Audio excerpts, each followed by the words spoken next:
পৰীক্ষাৰ ফলাফল হ'ল এইবাৰ এই পৰীক্ষাৰ ফলাফলত দুটা নতুন বৈশিষ্ট্য ৩টা বছৰত লোকসেৱা আয়োগৰ পৰীক্ষাকো আমি এক নিৰ্মল গংগালৈ ৰূপান্তৰ কৰিলো আৰু এইবাৰৰ এডিআৰই পৰীক্ষাক যদি আমি নিকা মাধ্যমত প্ৰচাৰ আৰু প্ৰকাশ কৰিছে তৃতীয় শ্ৰেণী চতুৰ্থ শ্ৰেণী ৰাজপত্ৰিত বিষয়া লোকসেৱা নমস্কাৰ গুড মৰ্নিং মই পলাশ আপোনালোকে চাইছে পলাশ আছাম যেহেতু তৃতীয় আৰু চতুৰ্থ বৰ্গৰ অতি সোনকালে নিযুক্তি হ'ব আৰু চিএম ছাৰো তাৰ ওপৰতে এটা ডাঙৰ মন্তব্য জনাইছে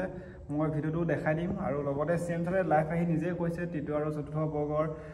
বহুতখিনি কেণ্ডিডেটে মানে পৰীক্ষা যেহেতু দিছে তেওঁলোকে হয়তো চাকৰি পাবই আৰু ফেব্ৰুৱাৰী মাহতে তেওঁলোকৰ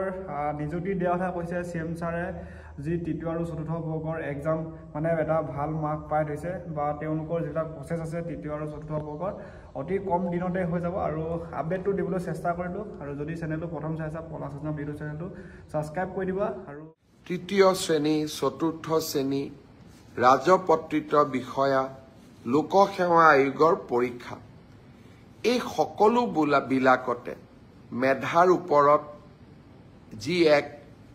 নিযুক্তি প্ৰক্ৰিয়া আমি যোৱা ৩.৫টা বছৰত স্থাপন কৰিব পাৰিলো সি ভাবো আৰু মই অনুভৱ কৰোঁ সি আমাৰ চৰকাৰৰ কাৰ্যকালৰ এটা হাই পইণ্ট অৰ্থাৎ এক সৰ্বশ্ৰেষ্ঠ সফলতা হৈ থাকি যাব ২০১২ চনত মই শিক্ষামন্ত্ৰী হৈ থাকোঁতে শিক্ষক নিযুক্তিক স্বচ্ছতা দিবলৈ চেষ্টা কৰিছিলোঁ আজি ২০২৪ চন পাৰ হৈ যাব ২৫ত আমি ভৰি দিম যোৱা ১৩টা বছৰে শিক্ষক নিযুক্তিৰ প্ৰক্ৰিয়াক আমি সম্পূৰ্ণ দুৰ্নীতিৰ পৰা আঁতৰত ৰাখিব পাৰিলোঁ আৰু মেধাৰ ওপৰত চাকৰি পোৱা শিক্ষকৰ চাকৰি পোৱা প্ৰক্ৰিয়াটোক আমি ইনষ্টিটিউচনেলাইজ অৰ্থাৎ স্থায়ী কৰিব পাৰিলোঁ যোৱা ৩টা বছৰত লোকসেৱা আয়োগৰ পৰীক্ষাকো আমি এক নিৰ্মল গংগালৈ ৰূপান্তৰ কৰিলোঁ আৰু এইবাৰৰ এডিআৰই পৰীক্ষাক যদি আমি নিকা আৰু সম্পূৰ্ণ শুদ্ধ স্বচ্ছতাৰে কৰিব পাৰোঁ তৃতীয় আৰু চতুৰ্থ শ্ৰেণীৰ নিযুক্তিও এক নিৰ্মল গংগাত পৰিণত হ'ব আমাৰ ৰাজ্যখনত যুৱ প্ৰজন্মৰ বাবে ই এক আশাৰ বতৰা অসমৰ ইতিহাসৰ বাবে ই এক যুগজয়ী সন্ধিক্ষণ এক কালজয়ী ক্ষণ অসমৰ বিভিন্ন আমাক সমালোচনা কৰা সংবাদ মাধ্যম সামাজিক মাধ্যমত যিসকল লোকে আমাক সততে সমালোচনা কৰি থাকে তেখেতসকলে এবাৰ মাত্ৰ আকৌ এবাৰ চিন্তা কৰি চাওক কংগ্ৰেছ দলৰ মুখ্যমন্ত্ৰী এজন থাকিলে অসমত কংগ্ৰেছৰ চৰকাৰ থাকিলে চৰকাৰী চাকৰিত এনে নিৰ্মলতা স্বচ্ছতা সম্ভৱ হ'লহেঁতেন নেকি আমাক সমালোচনা কৰা সকলেও এটা মুহূৰ্তৰ বাবে কংগ্ৰেছৰ সেই শাসনকাললৈ মনত পেলাওক ডাঙৰ ডাঙৰ মন্ত্ৰীৰ ল'ৰা বিষয়াৰ ল'ৰা ধনী আধ্যবন্ত পৰিয়ালৰ ল'ৰা ছোৱালী ১ কোটি টকাৰ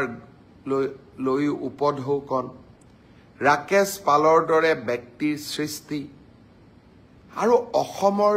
দৰিদ্ৰ মধ্যবিত্ত সমাজখনত অগাধ লুণ্ঠন এই কংগ্ৰেছৰ শাসনকালৰ স্বাক্ষৰ আছিল আজি আমাৰ শাসনকালত আমি সেই ব্যৱস্থাক প্ৰত্যাহ্বান জনালোঁ সেই ব্যৱস্থাক আমি সফলতাৰে পৰিৱৰ্তন কৰিলোঁ আৰু আজি সমগ্ৰ দেশেই স্বীকাৰ কৰিবলৈ বাধ্য হৈছে যে আজি অসমৰ চৰকাৰে অসমৰ ৰাইজে টকা পইচা নিদিয়াকৈ চাকৰি পোৱাৰ ব্যৱস্থা এটাক আদৰণি জনাইছে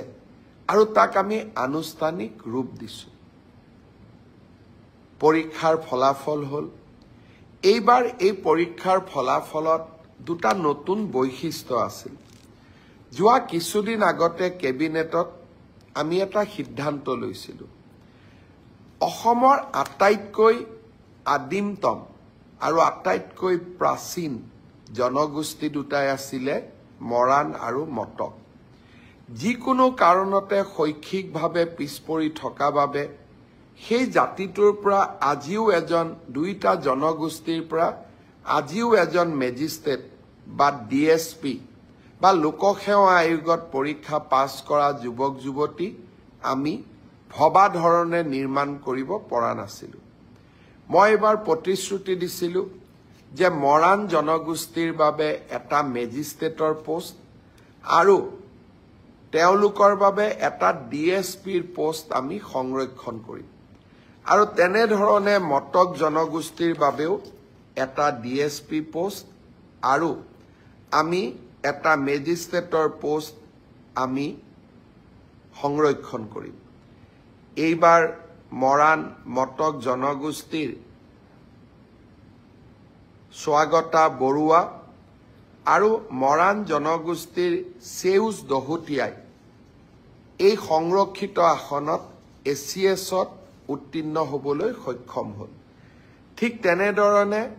মটক জনগোষ্ঠীৰ ত্ৰিনয়ন দত্ত আৰু প্ৰাচিত মৰাণ জনগোষ্ঠীৰ পৰা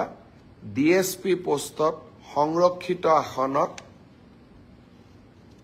নিযুক্তি পাবলৈ সক্ষম হ'ল ইয়াৰ উপৰিও মটক জনগোষ্ঠীৰ 3 গৰাকী যুৱক যুৱতীয়ে সুস্মিতা বৰুৱা দিবাকৰ গোহাঁই আৰু ইন্দ্ৰাণী সেনাপতিয়ে মেধাৰ ভিত্তিত লোকসেৱা আয়োগৰ পৰীক্ষাত উত্তীৰ্ণ হ'বলৈ সক্ষম হ'ল যি ধৰণে আমি অসমৰ খিলঞ্জীয়া জাতি সত্তাসমূহৰ উত্থানৰ বাবে কাম কৰি আছো এই অসম লোকসেৱা আয়োগৰ পৰীক্ষাত মৰাণ আৰু মটক জনগোষ্ঠীয়ে পোৱা ন্যায় আমাৰ চৰকাৰৰ অসমৰ খিলঞ্জীয়া জাতি সত্তাৰ প্ৰতি থকা একান্ত শ্ৰদ্ধা আৰু ভক্তিক আকৌ এবাৰ সন্মুখলৈ লৈ আহিলে এই কামবোৰ আগৰ চৰকাৰ বিলাকৰ দিনতো হ'ব পাৰিলেহেঁতেন কিন্তু আজি আমি সেই দায়িত্বসমূহ পালন কৰিছো আৰু সৰু সৰু কাম যি কামসমূহে অসমীয়া জাতিৰ মাজত সমন্বয়ৰ এটা নতুন হেতু নিৰ্মাণ কৰিব সেই কামবিলাক এটা এটাকৈ আমি সমাপন কৰিবলৈ আগবঢ়াই নিবলৈ প্ৰচেষ্টা কৰিছো মন্ত্ৰীসভাৰ সম্প্ৰসাৰণ হ'ল এই মন্ত্ৰীসভাৰ সম্প্ৰসাৰণৰ পিছত অসমৰ চাহ জনগোষ্ঠীৰ প্ৰতিনিধি ৰূপেশ গোৱালাক গৃহমন্ত্ৰীৰ দৰে গুৰুত্বপূৰ্ণ দপ্তৰত কাম কৰিবলৈ আমি সুবিধা দিছো বৰাকৰ পৰা 2জনকৈ মন্ত্ৰীক আমি অন্তৰ্ভুক্ত কৰিছো অসমৰ প্ৰতিটো জাতি জনগোষ্ঠীৰ মাজত এক বিশ্বাসৰ বাতাবৰণ নিৰ্মাণ কৰিবলৈ আমি প্ৰচেষ্টা কৰিছো মই ভাবো আমাৰ চৰকাৰৰ দিনত প্ৰতিটো দিনেই আমি কৰি অহা ইতিবাচক কামসমূহে আমাৰ সমাজখনক